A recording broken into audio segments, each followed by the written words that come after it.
During the third and final show that Dead & Company performed celebrating 60 years of the Dead in Golden Gate Park, Trey Anastasio joined the band for some really amazing performances and giving a lot of Grateful Dead fans, Phish fans, John Mayer fans a kind of jam and a performance that we'd all been really wanting, and it's actually seeing Trey and John together on stage playing and jamming away. And the result, as you would expect, was absolutely phenomenal. Trey is such an incredible guitar player. His touch, his dynamics are absolutely insane, and it just was cool to finally have this moment. So today I want to highlight the jams that they performed during Scarlet Begonias and Fire on the Mountain, talk about the gear that was used, the gear that Trey brought to this performance as well, and a kind of quote that John did after he posted on his Instagram after this final night talking about Trey's playing. So we're going to dive into all of that in today's video, but first let's open up with some of the jams from that night.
And in this video, I'm really hoping I can play a lot of the different jams that John and Trey did, but I think it's worth mentioning at this point here that Rick Beato, Professors of Rock, Justin Hawkins, Rhett Shull, and a few other really large YouTubers have been talking about recently how record labels are copyright striking YouTube channels unnecessarily and unfairly when videos like the one I'm even making right now talking about these jams, the gear, the performances, things like that, it's all under fair use, but a lot of YouTubers don't have the ability to actually fight back against this, and it just completely either will take the video down, kill the monetization from channels, things like that, unnecessarily when it's really unfair. And like Rick Beato's title literally called it a scam in his video, how major labels continue to scam YouTubers. So I just thought I'd touch on that quickly here, that if the video doesn't have a ton of the jams in it, that is why, but I'm going to do my best to be able to play as much for you guys as completely possible. Now, I thought it'd be nice at this point to take a read from what John posted talking about his experience playing with Trey Anastasio.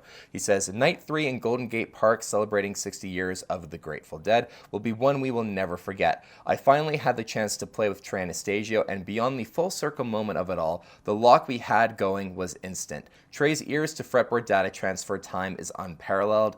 I'm still blown away. Extra special thanks to Graham Milish for joining us all 3 nights. No matter how many shows we play as a band, I will always be a guest in this musical world, and I'll never lose sight of what the great honor is of my life.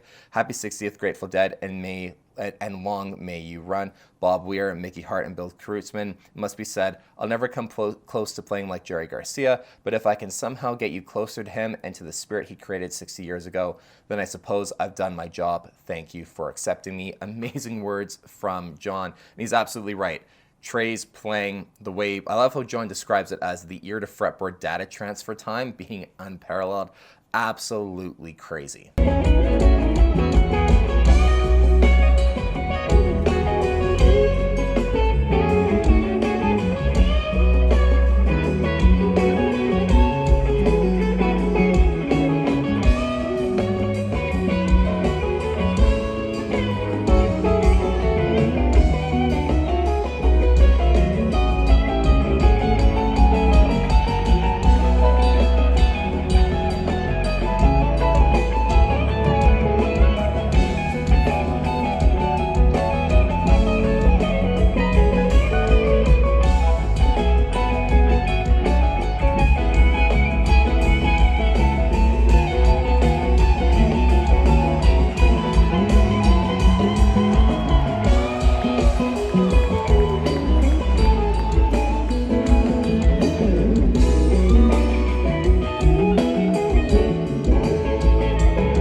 Now, I think this is a good time to talk about the gear that both John and Trey were using for this performance. John was using the Dead Spec Silver Sky. What other guitar would you expect for something like this?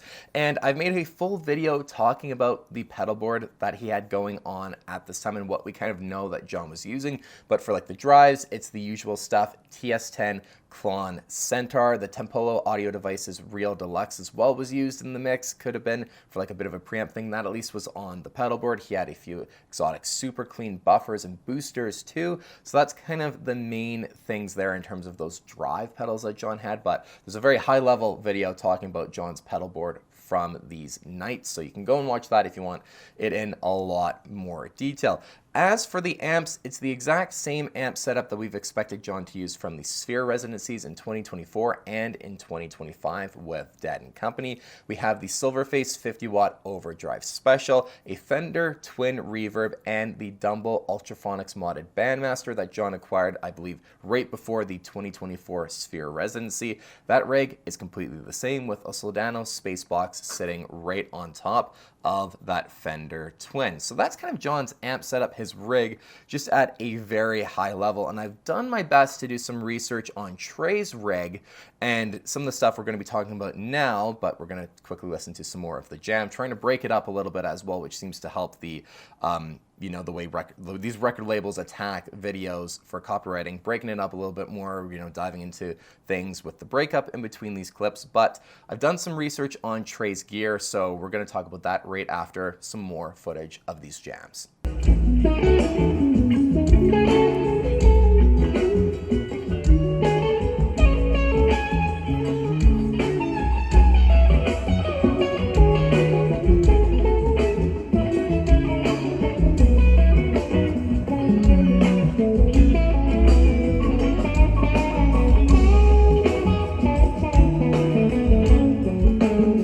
Alright, now I'm just not super familiar with like Fish and Trey Anastasio, and especially the gear that he is playing, so I've done my best to do some research to be able to provide for you guys at least a high-level overview of what it looks like he is using. And some of the research that I've done is courtesy of 5 Watt World's video, The Short History of Trey Anastasio's Guitars, which will be linked in the description down below. It was an absolute honor that I got to appear as a guest on 5 Watt World. Keith is absolutely the man. And then there also is this really phenomenal website which is called treysguitarrig.com, and it seems to be done, from what I can tell, in collaboration with Trey. Like there's direct kind of quotes of like Trey talking to the people running this website. It's like the John Mayer level of archiving that myself, Alejandro, who runs the John Mayer Gear Instagram page, try and do, but really on another level. And even some of the images and shots from his rig are like right from this website and like watermarked, so absolutely crazy. So I've utilized this website extremely heavily to kind of be able to look at what we see that Trey had brought to this performance, and then be able to be like, okay, yeah, that is exactly what he's using. So the guitar that Trey Anastasio is using is one of his Languedoc guitars. I'd never heard of the brand at all until I was actually paying attention to the jams and Trey joining Dead & Company. So it was quite cool to discover a new, very boutique, high-end, custom-made, insane guitar company. From what I can tell, it appears to be that Trey is playing one of the Koa Languedocs that he has, whether it's the Koa 1, as they call it, kind of his number one guitar, or the relatively newer 1.5 that Trey has been using during the summer tours in 2025, which is kind of, made in the same vein as his number one Koa Languedoc, made from kind of like the same run, the same time, same kind of bits of wood, bits of Koa and things like that, from what the one website does mention. So it appears to be one of these guitars, at least from what I can tell from the footage.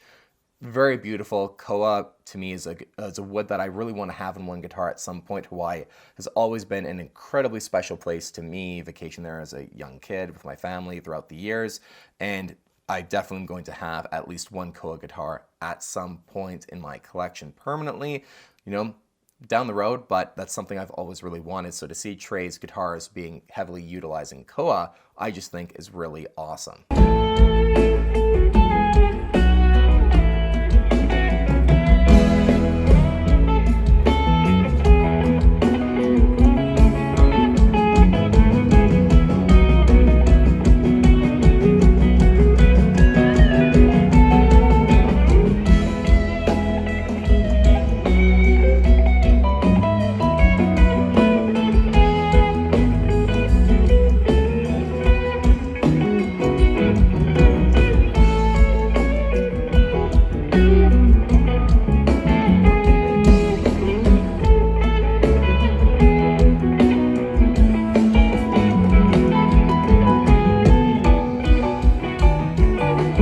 Now, the amps that Trey was using for this performance were his Mesa Boogie Mark IIIs, and just quoting from Trey'sGuitarRig.com, the Mark III long head has been with Trey since the 80s and has appeared in various configurations, including oftentimes hidden behind the cabs and rack or standing on its side next to one of the cabs. The Mark III is a 100-watt amplifier with half power switch that shuts off 2 of the 4 6L6 tubes, and it runs at 60 watts. The Mark III is also available in Mesa's patented Simu-class format, which will run at 75 watts or 15 watts.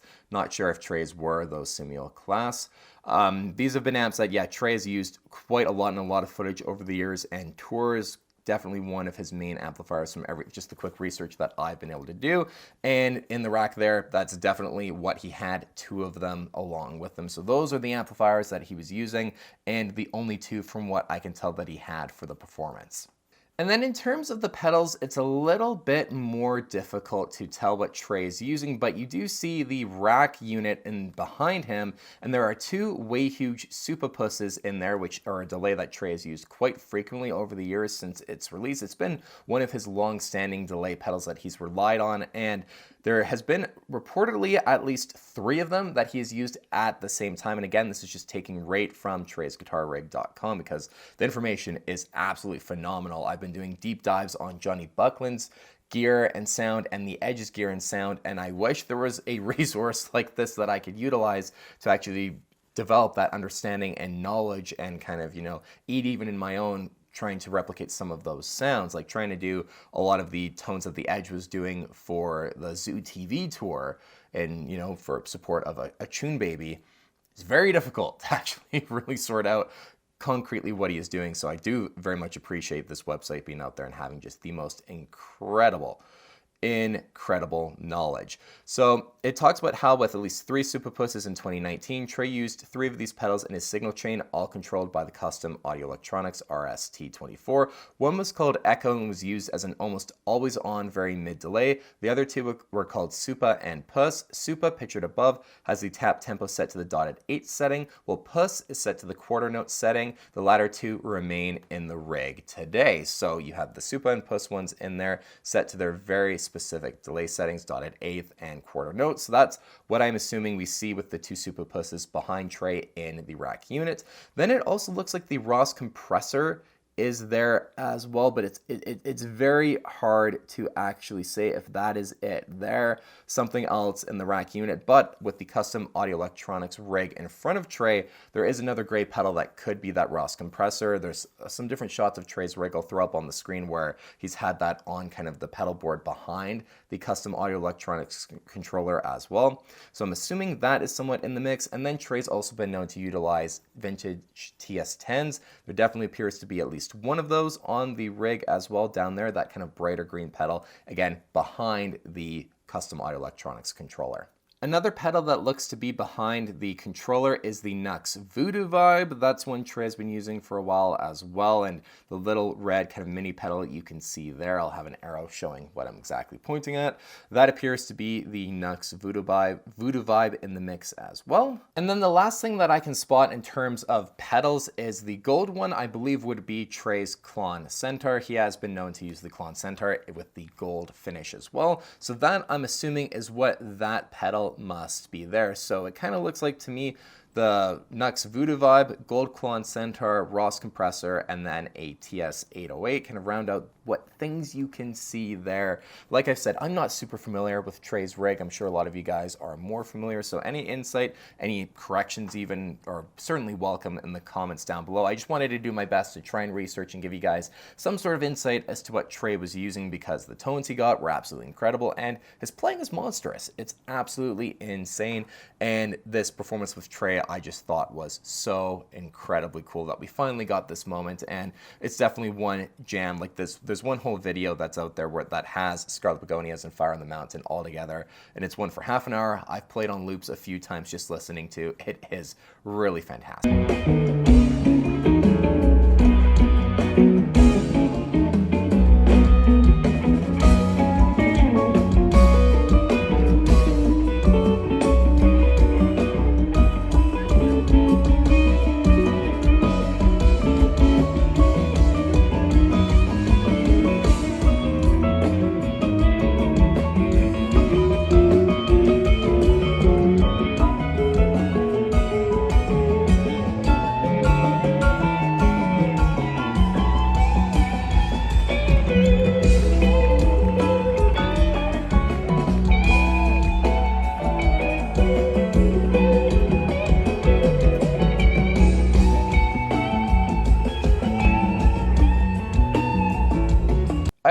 sure I take a moment to plug my good friend Gabe Bergman, who did a guitar lesson on the jams that Trey Anastasio and John Mayer did.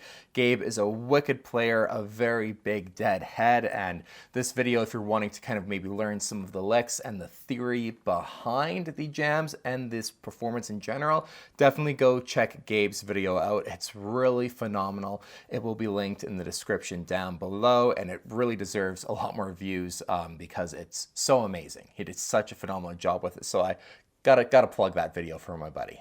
So I hope you guys really enjoyed this video. Documenting this is something I definitely had to do on the channel, and doing a bit of a gear talk, as always, right, to go along with it.